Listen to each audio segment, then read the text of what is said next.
And now, for those who can stick around, we're still here.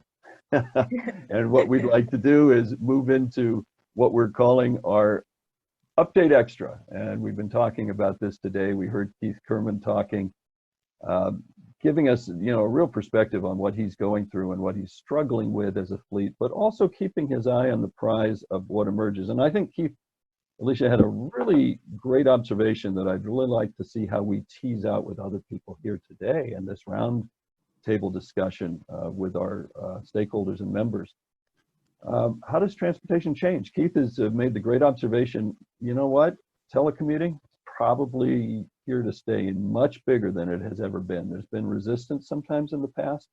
I think people will be embracing it, but more importantly, companies will be embracing it. So I think that's one of the issues we want to hear from people about today, but also home deliveries, distribution routes, different transit structures. So I think we've had some people who have signaled to us that they'd love to kind of share their thoughts, and maybe that's a good place to start.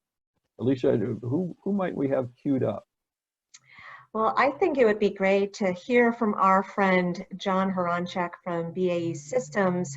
I was reading in the news how BAE Systems even, responded to the call of supporting the development of ventilators, their air care system, which I thought was really great. I mean, beyond all the great technologies to help advance clean transportation, other things that the company is doing to really help make an impact during these challenging times. So, Bonnie, if we can bring John Horonchak up and make sure that he is unmuted, I'd love to hear from him.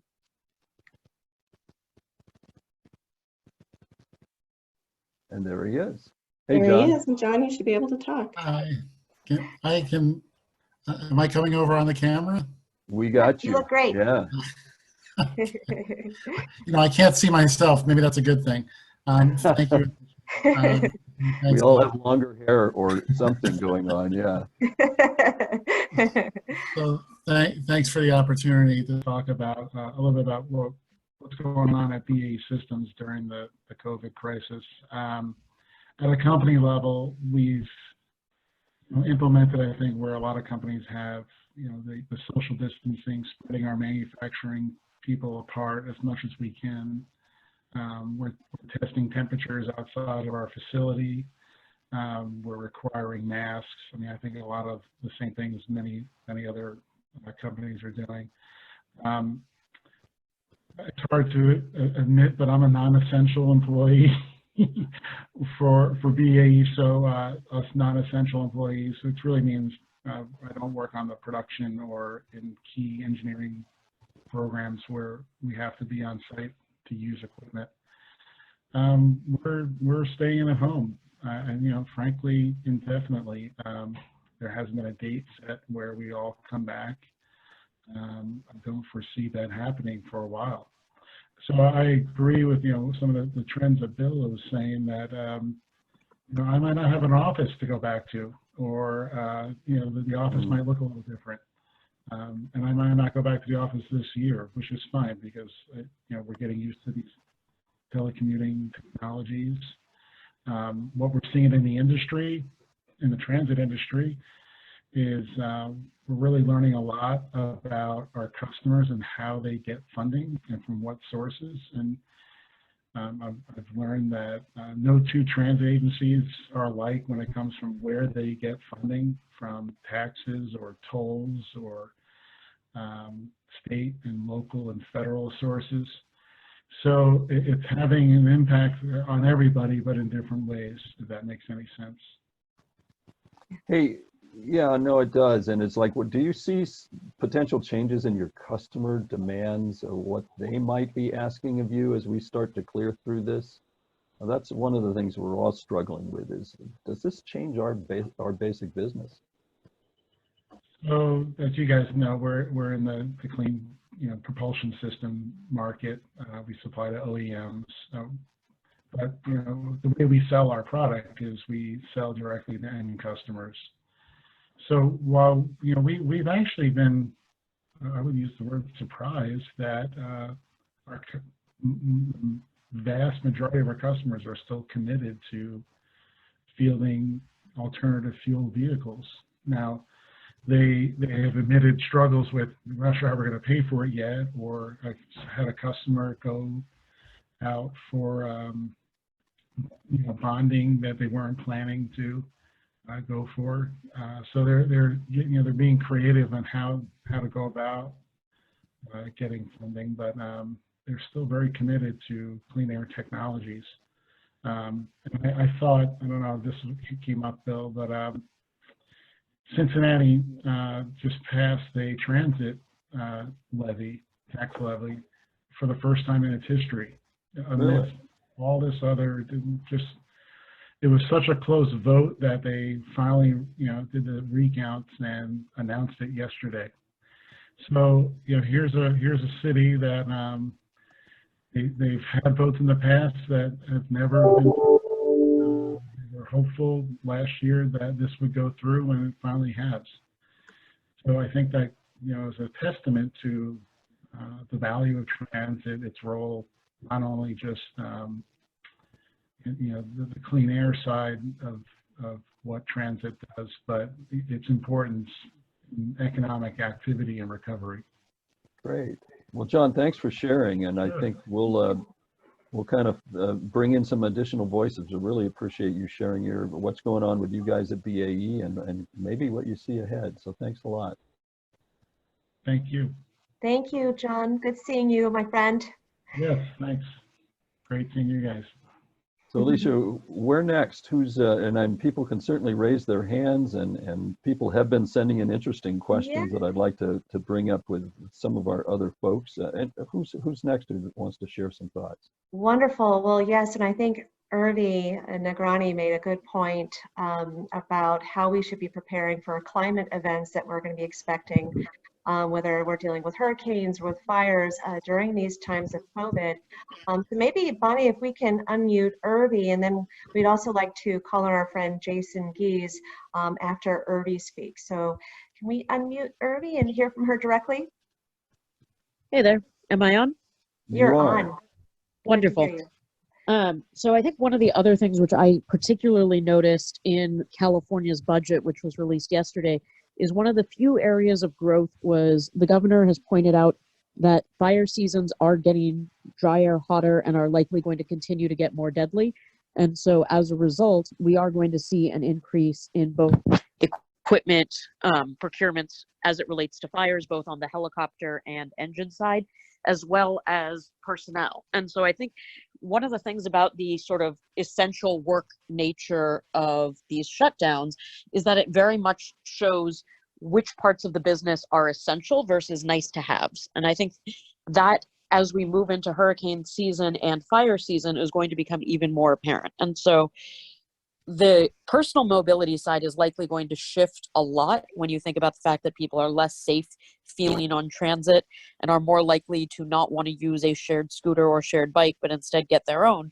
But at the same time, you're going to see other areas where the fact that multiple places are using the same delivery truck, where you think about, load reduction and number of trips reduced, becomes an asset. And I think a lot of enthusiasm for autonomous features is going to improve as we see more and more spread of the virus happening through those essential workers. UCSF did a study, and 90% of the cases in the Mission District of San Francisco were workers in essential functions. And so the more workers you have on site, the more kind of liabilities and risk to human life you also have. And I think in the past, the idea of autonomy was always limited in the political dialogue because anytime you created an autonomous feature, it was seen as eliminating a job and therefore reducing economic opportunity.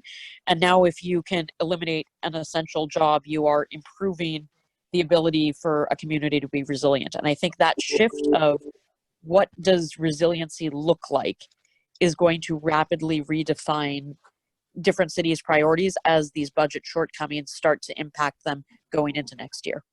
Great. Irvi, thanks for sharing that. That's actually a really interesting observation. And I think we've had some questions come up here about willingness to embrace autonomy. So I think it's something we might want to even ask our next speaker one. Jason Gies from Navistar is joining us. And Jason, I think you're unmuted.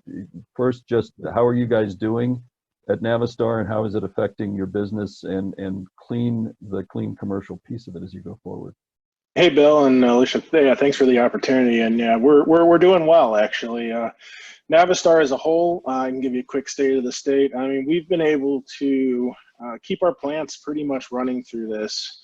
But really our main goal is to keep trucks on the road. So we've been doing a lot with our customers, special incentives, special parts things, keeping our PDCs open, making sure our customers can keep the trucks on the road during this time. That's been the number one important thing.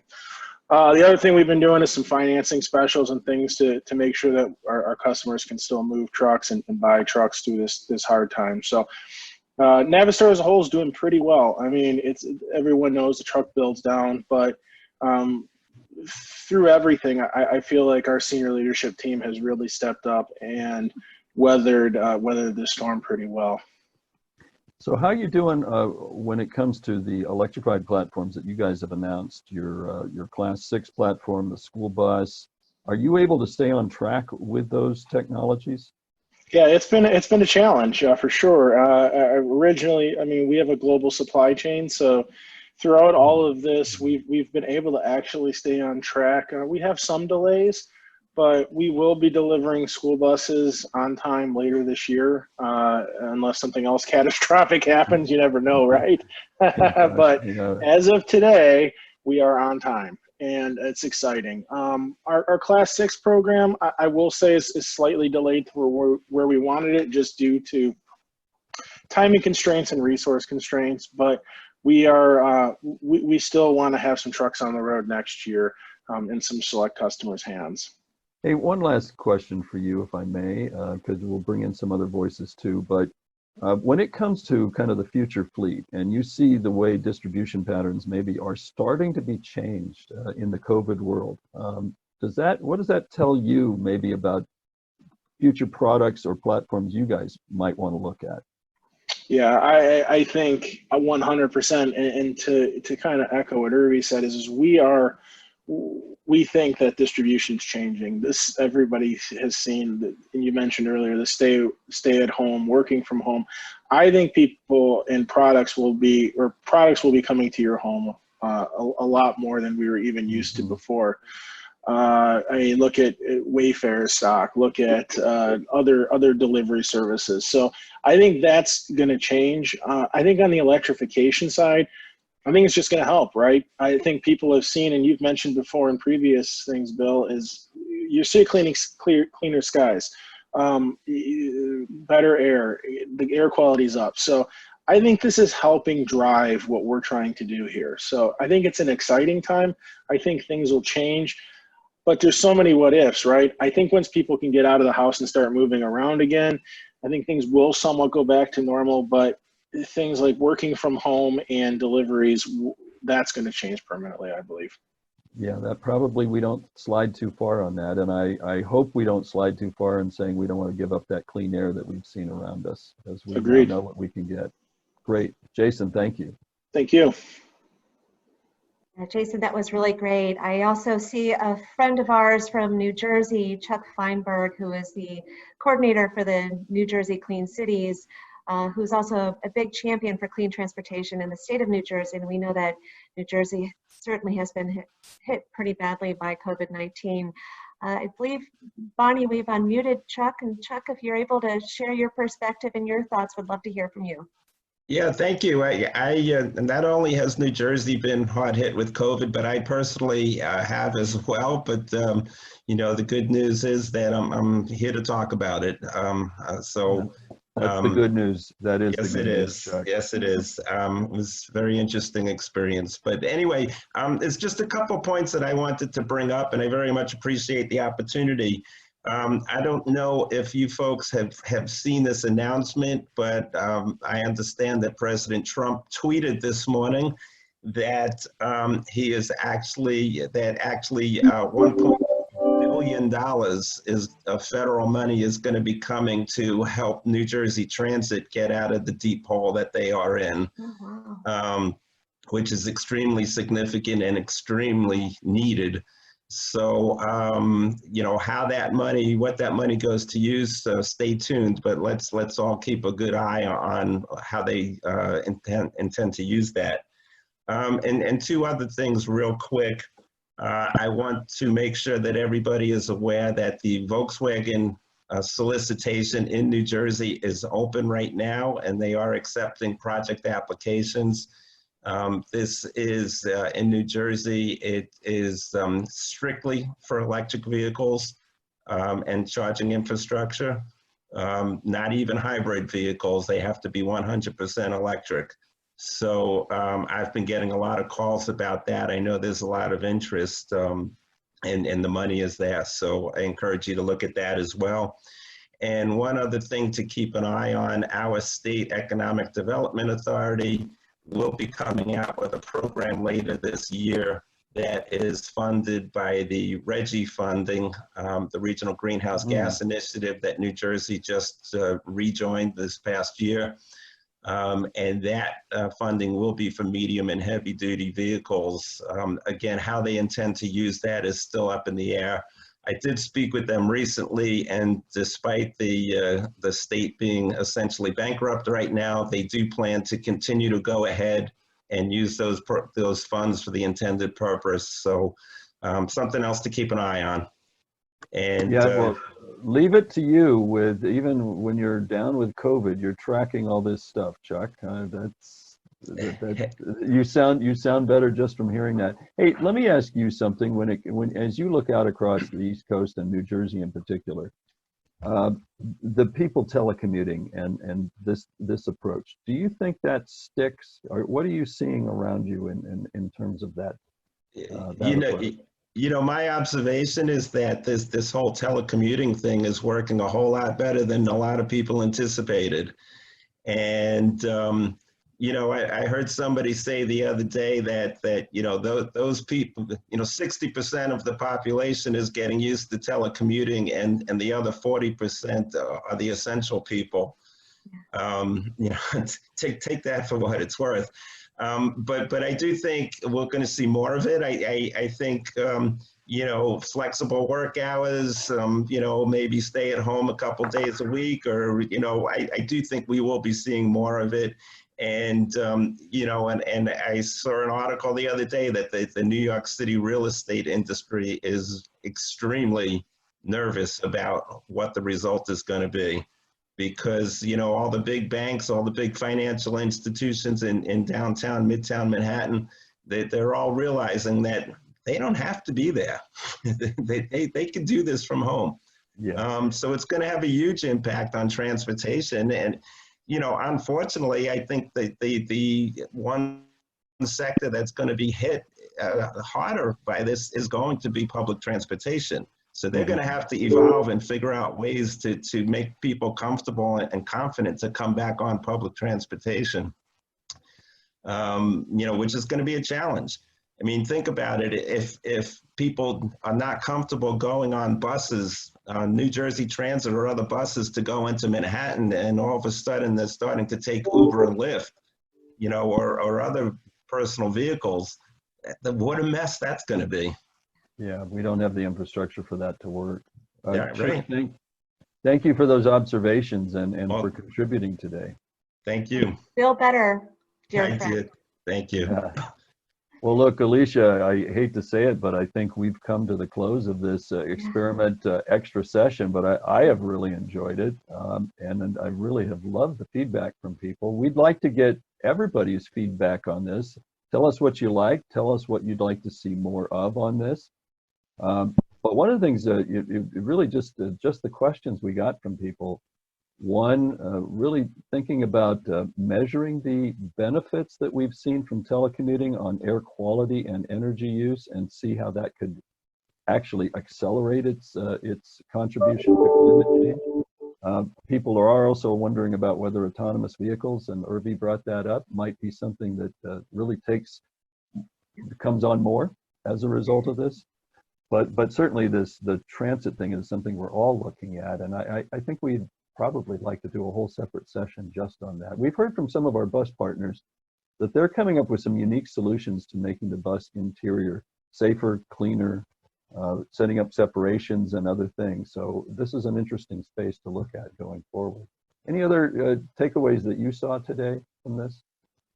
Well, Bill, I really appreciated this segment this week. I've learned so much. I mean, just going back to our interview with Keith and learning about how quickly we have been able to adapt to these challenging times and how we are forced to think creatively and even more efficiently. So there are certainly some opportunities where we can see what we're learning through this process is impacting and perhaps benefiting the environment. We just all need to, continue to keep safe and keep healthy and continue to work from home until we really have a solution on how we can get over this hurdle with COVID-19. All right. Well, with those closing thoughts, thank you very much, and thank all of you for joining us here today. This was interesting, enlightening in so many ways, and just a great conversation as we cope, but also look at the future as we move beyond COVID and stay on our missions and goals. So really, on behalf of our whole team, thank you for joining us and joining us for this extra time. For Alicia Gildy and all of us at CalSTART, our HVIP teams, our New York Truck VIP and Drive to Zero teams, be safe, stay healthy, and we really look forward to staying more connected than ever with you. That concludes today's webcast. Thank you.